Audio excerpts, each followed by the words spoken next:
सबसे पहले शरद जी आपसे, आपका इतना लंबा चौड़ा अनुभव है, मुलायम सिंह यादव को आप बहुत करीब से जानते थे, अखिलेश यादव को एक तरीके से मैं कह सकता हूँ कि आपने बचपन में शायद उनसे मुलाकात भी की होगी, हो सकता है खिलाया भी हो, आपका इतना बड़ा लंबा चौड़ा अनुभव है।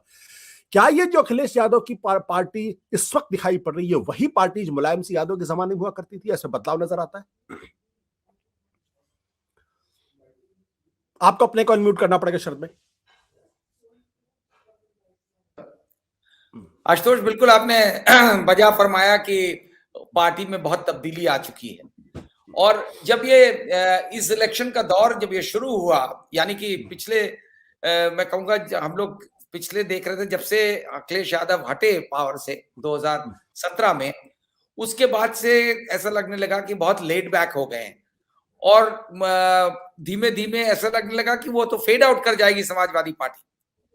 कुछ ही महीने पहले तक लोगों का मानना यह था कि अखिलेश यादव निकल नहीं रहे हैं घर से, और सब लोग जो लोग सोचते थे कि भाई बीजेपी को चैलेंज कौन देगा, सबने सोच लिया कि बीजेपी का तो फिर से स्वीप होने वाला है, क्योंकि जब अखिलेश यादव ही नहीं निकलेंगे, मेन ऑपोजिशन पार्टी वही है, तो क्या होगा। फिर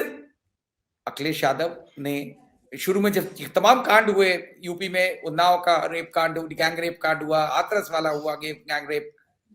इवन लखीमपुर खीरी तक में भी जो है वो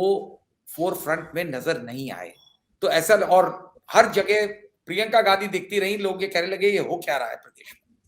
में। फिर अखिलेश यादव फाइनली अपनी उन्होंने साइलेंस खत्म करी, अपनी इनविजिबिलिटी खत्म करी और वो निकले। और मुझे लगता है देर आए दुरुस्त आए, क्योंकि उसके बाद जब उन्हें जिस तरीके का रिस्पॉन्स मिलने लगा वो शायद बड़ा अमेजिंग था, नॉट ओनली हम लोगों के लिए, शायद अखिलेश यादव के खुद के लिए भी वो रिस्पॉन्स जो उन्हें मिला जनता का, वो उनको भी अचंभे में कर दिया होगा, क्योंकि बहुत ज्यादा ऐसा लगने लगा कि लोग उमड़ रहे हैं समाजवादी पार्टी के पीछे। और उसकी वजह यही थी कि अखिलेश यादव ने जिस तरीके से ग्रेजुअली अपने आप को उस परिवारवाद का जो उनके ऊपर एलिगेशन लगता था, उस पार्टी के ऊपर जो मुलायम सिंह के ऊपर बड़ा भारी एलिगेशन था, उससे अपने आप को अलग किया। ये तो एक नेचुरल कोर्स में जो झगड़ा हो गया था फैमिली में, उसकी वजह से परिवार के काफी सदस्य किनारे हो गए, वो भी एक तरीके से अच्छा साइन रहा, क्योंकि ये इमेज अपने आप को इस इमेज से निकालने में कि परिवारवाद की पार्टी है, उसमें वो कारगर साबित हुआ। रामगोपाल यादव वैसे भी फोर फ्रंट के नेता नहीं थे, वो बैकरूम बॉय कहे जाते थे, वो जमीनी नेता नहीं समझे जाते थे। और इस तरीके से करके मुझे लगता है बड़ी सिस्टमैटिकली अखिलेश ने आपको पहली चीज तो इस टैग को अपने से अलग किया। फिर ये भी जो इंप्रेशन एक हो गया था कि ये सिर्फ मुस्लिम्स की पार्टी, और बीजेपी ये कहने में सबसे आगे आगे रहती थी, जिससे उन्हें अपने इस मिशन में जो हिंदू मुस्लिम डिवाइड पे बेस्ड है वो फुलफिल करने में भी आसानी हो। उस चीज से भी अखिलेश यादव, बल्कि ये तक लोगों में फैलाने की कोशिश करी गई कि साहब देखिए ये तो जो है सॉफ्ट हिंदुत्वा कि एक ये बीजेपी के कॉइन किया हुआ शब्द है, और मीडिया इसमें बड़ा खुश होता है, एज इफ टू से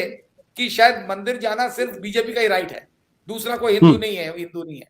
तो ये सब चीजें जो अखिलेश ने करी, उससे बिल्कुल एक अखिलेश जो है मुझे लगता है री इन्वेंट हुए, और अखिलेश री इन्वेंट करके उन्होंने एक पार्टी को भी री इन्वेंट किया। आपको याद होगा 2017 में भी तो पार्टी की एक इमेज रिकास्ट हुई थी कि गुंडों की पार्टी कही जाने वाली पार्टी में डीपी यादव को टिकट डिनाई करने वाले अखिलेश यादव थे, उसकी वजह से इनको बड़ा